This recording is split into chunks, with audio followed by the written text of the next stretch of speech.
because I think he's a guy. So Yes, please.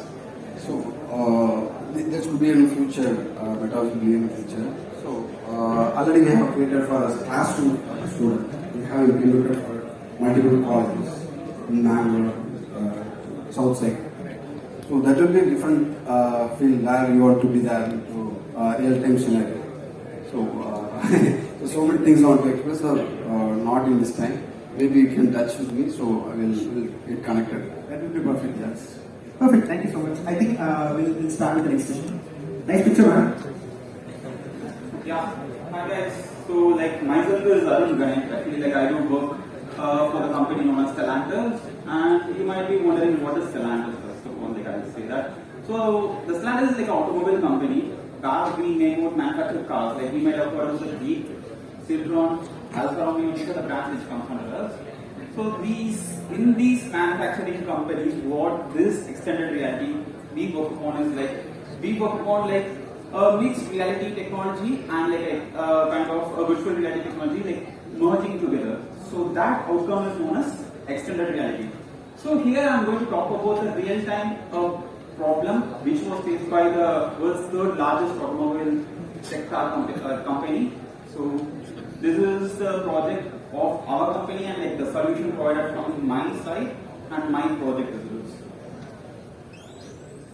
So what are the topics today we are going to discuss about is like what's extended reality to the people's newbies who don't know what is like XR and like what is like MR or AR and difference between AR and MR, what are the capabilities of it, a real-time problem statement of the automobile sector which we have already faced in the market and the solution for it as well as the wonderful solution it is which is not yet found from Google or any other Microsoft leading technologies, but we have done it from the automobile sector. And the real-time advantages and how can we use this leading technology apart from the Google services and difference. So Google also has done a similar kind of thing, but it doesn't support majority of the devices. So how we are different from it, functionalities and features and its outcomes. So let's start. What is extended reality? So I came up, I saw like few people like here like know like have worked with VR, MR and like AR. So any clue or anything what is extended reality? I didn't hear it. All of it, yeah, you're right. So it is a comprising of all the realities into a single entity that is known as extended reality and like mixed reality is also known as an extended reality actually. Yes, as you are right. Actually, we are like merging the real-time world with the virtual world. That is the thing here we are doing it. So that makes an extended reality over it.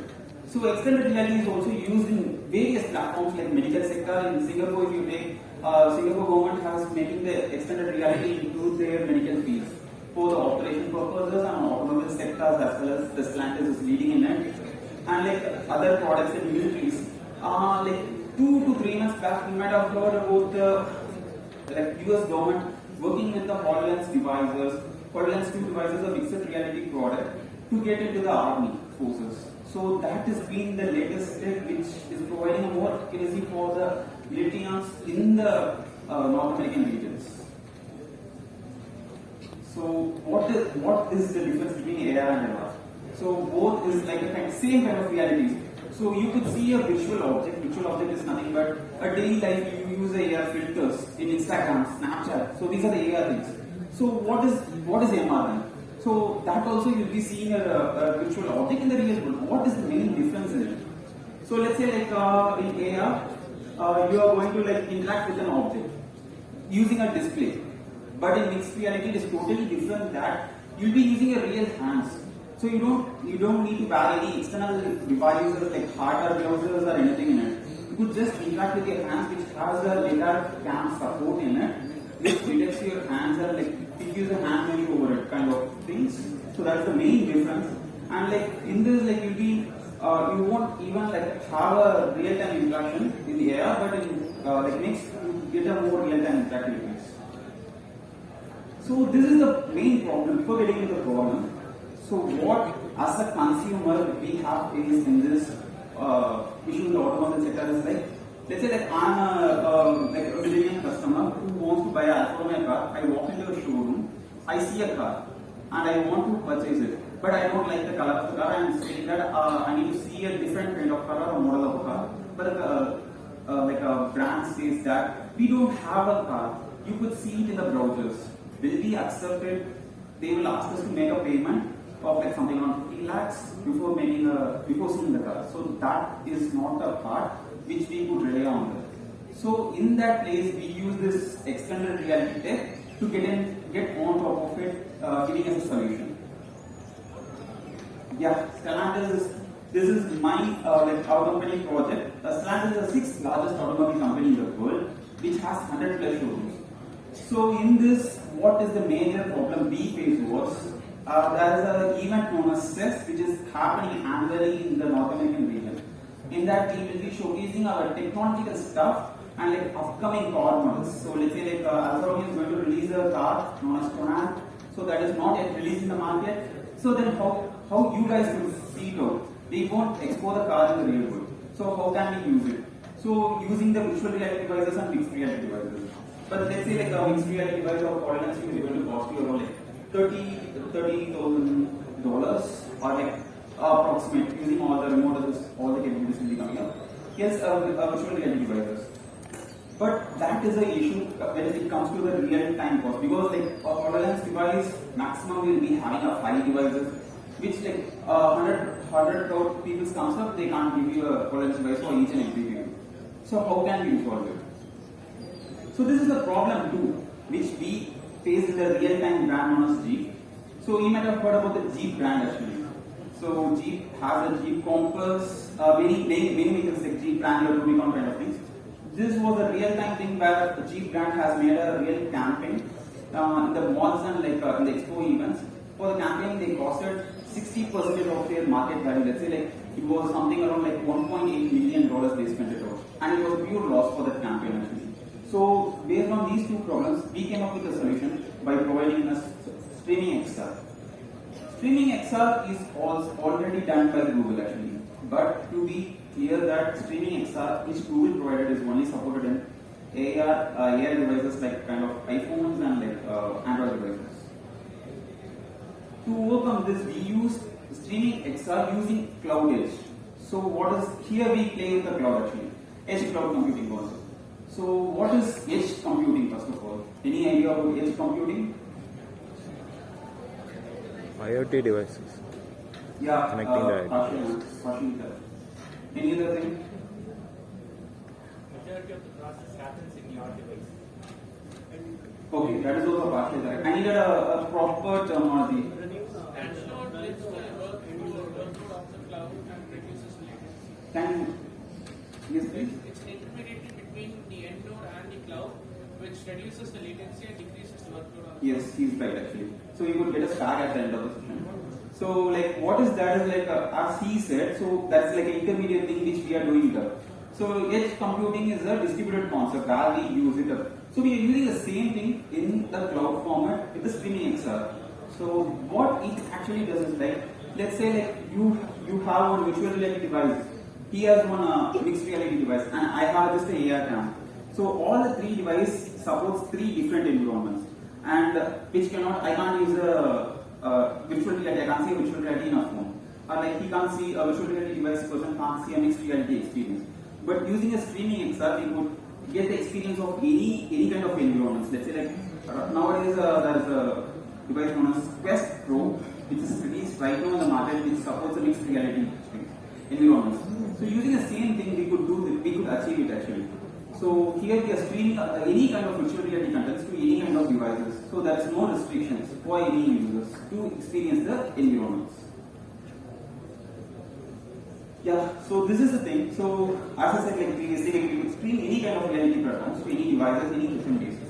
So and we have a spectator view that let's say like a few people will be like having a monitor, so they could see the streaming kind of things in the monitor itself. As you would see like how that display works. So that is done for the Ford company actually, and like we are using right now we are using Microsoft MRTK services for streaming the entire process, and like we are using a WebRTC background as a communication medium. So WebRTC is nothing but a transmission medium which is being used in real-time Google Meets. So you will be using a Google Meets. So entire back-end transmission is running under the WebRTC transmission medium. So we are using the same thing in it. So what is the real-time advantage out of it? What the company gets out of it? So let's say like I am taking a car and like showing it in a showroom, so or like a mall or expo. The demo car will be costing me like something around like 70,000. It's approximate value. Like a RAM PRX is like something around 70,000. So instead of that, I'm taking a car for $70,000. Instead of that, why can't we take this entire tech? Like show, it's like taking an entire showroom in our hands. So the entire tech has like any kind of cars. We could experience any kind of cars or any brands or vehicles in it. So we could save us $66,000. So this tech, which has minimized the real-time cost in the company and which has seen a very big profit also. So how it works actually? So here's the main core thing. So what we are actually dealing with is like you might have used any game developers here actually. What engine do you use? Unity. Okay, great. Unreal. Okay, great. So we are like what we are actually doing is that we are just placing the engines like the Unity or the Unreal engines on top of a cloud server, which creates a real-time build bundles or like builds and pushes to the specific devices. So these are the like kind of AR, VR, MR devices which is going to show you the end results or the streaming contents. So using this, we are mapping the real-time data to the virtual world and getting all the data from the cloud servers. So this is a core concept where we play a lot. So how we are purely different from Google Streaming XR. So you could just search Google Streaming XR. Still that is actually in beta version only actually. You could search it up. What makes the difference? So the Google Streaming XR works purely in web-based framework actually. So we are like not working on the web-based frameworks. We are working on the core logics for building the entire standalone applications. So that is the main thing, and like we support like multiple kinds of platforms and as well as the devices. So here we could also like include on top of it like the functionalities and features what we have achieved. The multi-user support. This is the major feature. So let's say like I'm in like North American region and like one person is in the European region. I have a HoloLens device and you guys like anyone from the European region have one HoloLens device. And when I open the car door, the person sitting in the same with the device over there, he will also see the same car and the car door will be opened. A kind of real-time interaction could also be produced using this multi-user support. So this took like actually like a framework which is provided from the Google. So as I said, a WebRTC concept. We use this with our real-time world, like real-time project, and it helped in achieving it. So most of the game developers will be wondering like how the FPS matters. So FPS is like frame rate per second.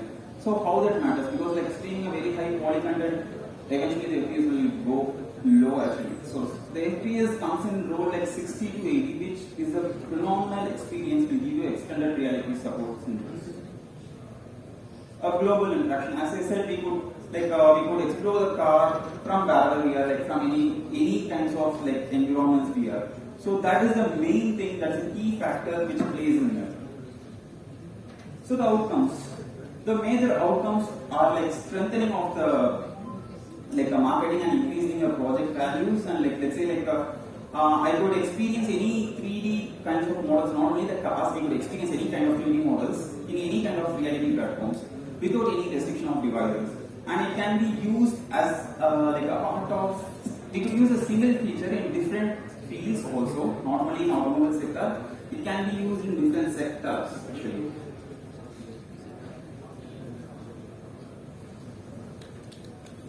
Yeah, any questions actually?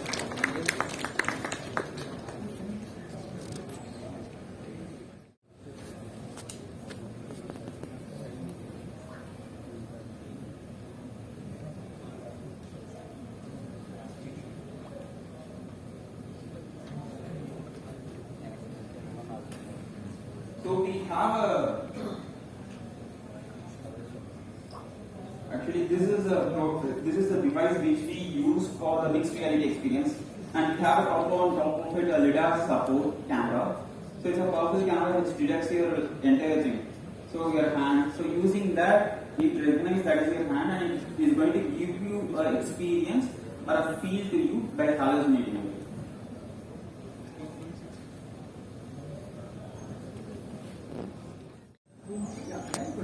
Yeah, sure.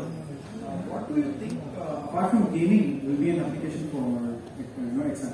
Apart from gaming. Apart from gaming, can you repeat it? Yeah, apart from gaming, what would be other solutions that XR can provide?